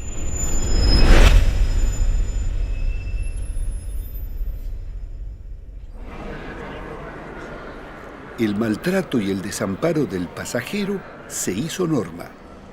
Las estaciones fueron convertidas en galerías comerciales. Los robos y accidentes se multiplican a diario. Cuando uno todos los días pone en riesgo su vida para transportarse a su trabajo, a la escuela, lo que está haciendo es vulnerando un derecho humano básico. Todos los transportes públicos masivos en el mundo, casi todos, están subsidiados. Debemos ser el único país que entregamos subsidio para que maltraten al pasajero. Acudimos al encuentro del Procurador del Tesoro de la Nación, que es el jefe de los abogados del Estado. Bueno, me llamo Osvaldo Guglielmino, soy el Procurador del Tesoro de la Nación. El Procurador del Tesoro de la Nación es el abogado del Presidente de la Nación. La pérdida del patrimonio ferroviario son decenas de millones de dólares. Y hay denuncias penales, muchas en estos 10 años, y la justicia no ha actuado. ¿Por qué, doctor? No tengo la menor idea. La pregunta sería, doctor, ¿quién defiende al ciudadano? Mire, tenemos que confiar en que... O mejor dicho, ¿quién defiende el patrimonio público, que es la consecuencia de generaciones de ahorro o de inversión ciudadana.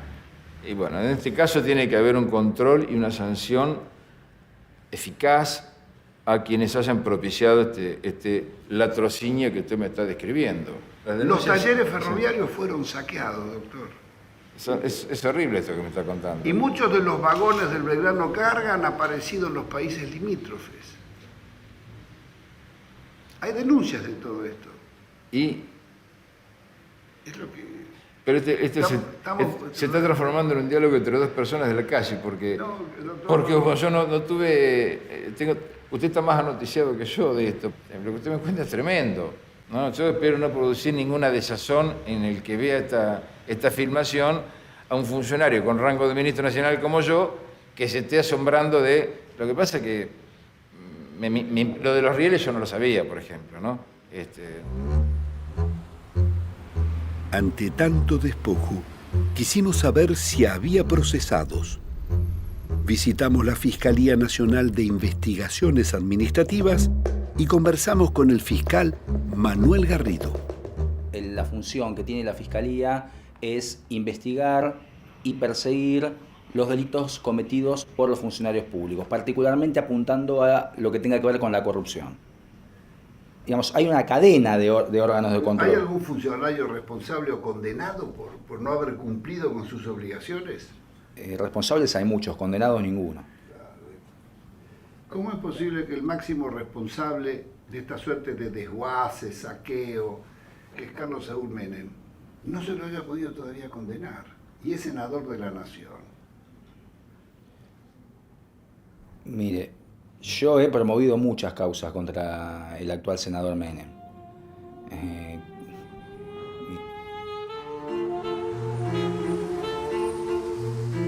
Para el Congreso Legislativo Federal de la Nación Argentina y obrar en todo de conformidad con lo que prescribe la Constitución Nacional. Sí, juro. Si así no lo hicieres, que Dios y la patria os lo demanden.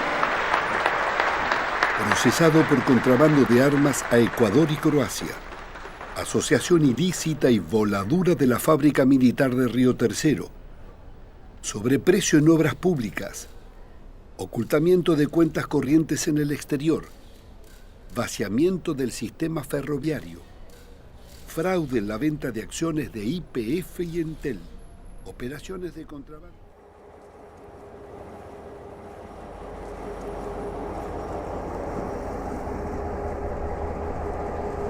La reconstrucción de los ferrocarriles es una urgencia económica y un cambio cultural. Después de tantos fracasos, se debe debatir un nuevo modelo que incluya a los pasajeros, trabajadores y transportistas de cargas para reconstruir el tren para todos. Un tren público, cuidado y controlado por todos y al servicio de todos.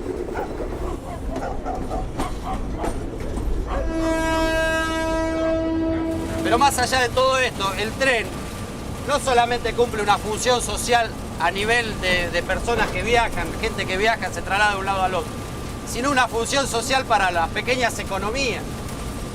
Acá, si vos ves, hace años que no se carga cereal en estaciones que antes pedían continuamente vagones. Estamos avanzando por todo lo que es la pampa húmeda, zona toda rica en cereales, imagínate. Todo esto sería un negocio para el ferrocarril como empresa, y sin embargo no lo es. Hoy los trenes de carga son trenes que manejan la carga de ciertas empresas multinacionales, olvidándose incluso del pequeño productor, y del pequeño productor vive todo el campo. No tiene vagones. No hay vagones, no. Y si los pedís no te los dan.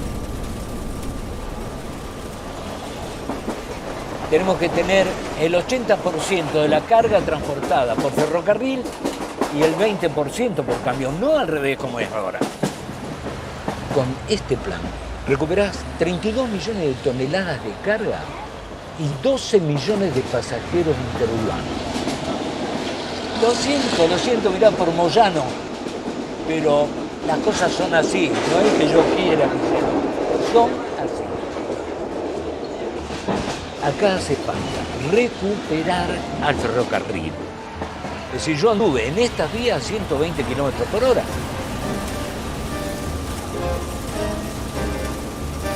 Mirá lo que es esto. Es un laberinto. Y una vía que estaba bien. Pero aparte, acá hace del año 83, 84 que no se hace renovación de vías.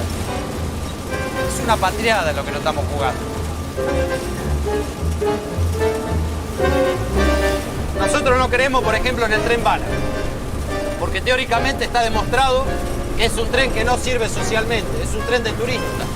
Como por ejemplo el tren de las nubes. Una persona normal como nosotros, laburante, no puede acceder al tren de las nubes. Se maneja todo en precio dólares porque vienen los turistas. Y Cristina quiere poner un tren bala, mirá esto lo que es. Mirá cómo se mueve esta cotelera y van a poner un tren bala para qué.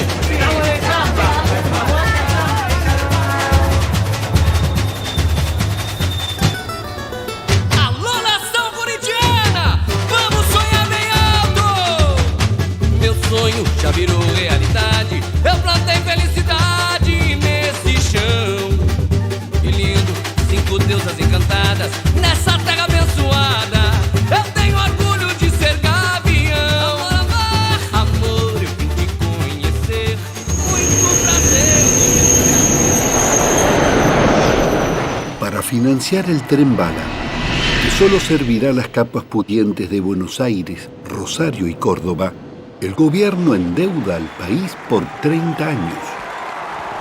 100% de financiamiento y 30 años a pagar en una obra que realmente va a cambiar el perfil de la región en forma absoluta.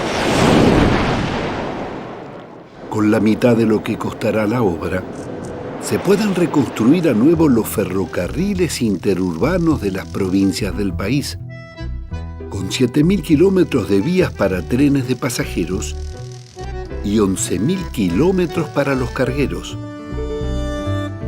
El tren para todos operaría con 310 locomotoras nuevas y 16.000 vagones de todo tipo. El ferrocarril no tiene reemplazo. Es el único transporte que puede llegar a destino en las peores condiciones climáticas. El ferrocarril es el medio de transporte más seguro, el menos contaminante y el más económico. El ferrocarril es 8 a 10 veces más barato que el transporte automotor. Una locomotora arrastra la carga de 50 camiones o de 20 ómnibus de pasajeros. Con un barril de petróleo que seguirá subiendo, el transporte automotor es inviable. Sin reconstruir el ferrocarril, no podremos sacar ni la cosecha a puerto. No todo está perdido, aunque hay una frase, digamos, remañida, usada. El pueblo es como que siempre retoma sus cauces. Creemos que no es difícil, no es difícil. Los recursos están, recursos humanos existen, pese a toda la destrucción que se ha sufrido. Hoy esas cosas producen alegría. Producen alegría llegar a destinos, por ejemplo, dentro de 5 minutos, cuando se llega casi horario, cuando el pasajero está contento. Produce alegría esperar a esta señora que va a perder el tren, uno le abre la puerta y eso produce alegría. Suba, señora, suba, sí, sí.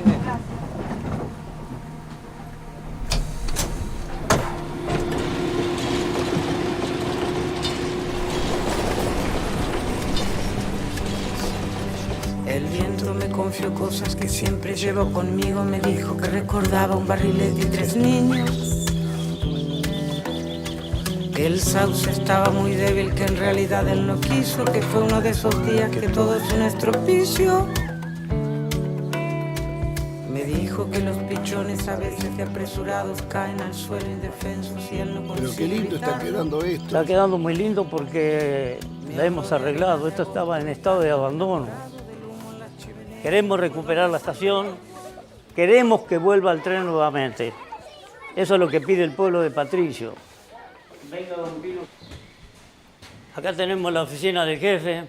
Si usted hoy ve todo esto acomodado fue porque se acomodó con la ayuda de los chicos de la escuela, pero esto estaba totalmente destruido. Acá faltaron muchísimas cosas, que gracias a la voluntad nuestra y de los vecinos del pueblo, esta oficina está como estaba antes, como la tenía el jefe de estación. ¿Cómo es esto, Cecilia, de la decisión?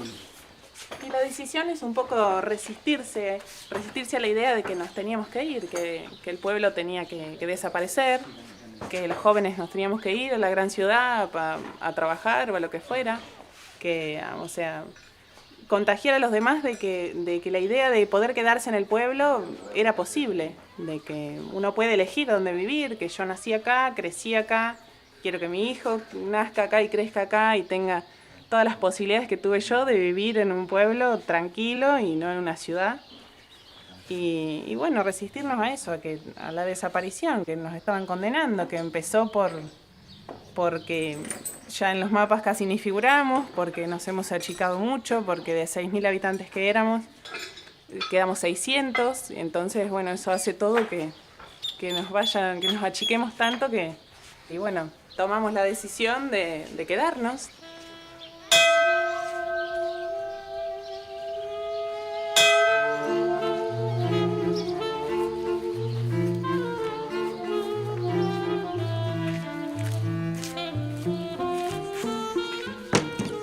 ¿Qué pasa? ¿Hay función?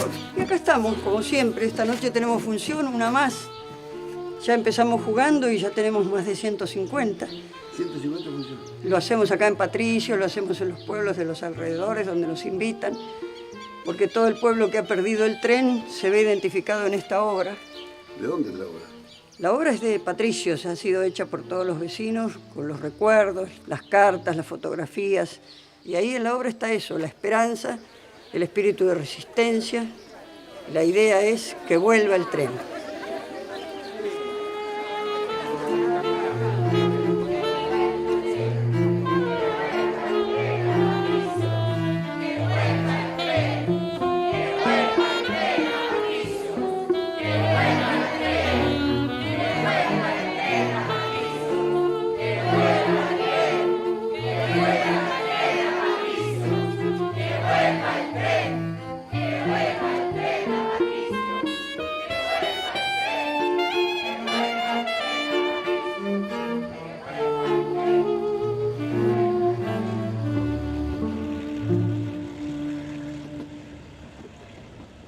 Los trenes volverán, como vuelven los días, los meses, las estaciones.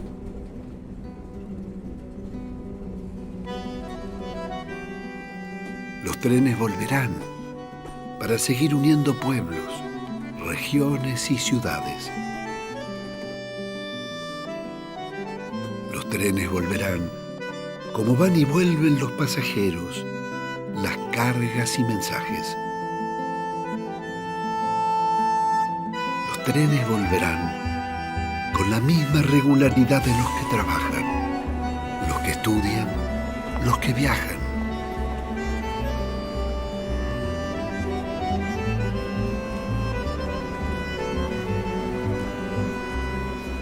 Los trenes volverán simplemente por el placer de viajar.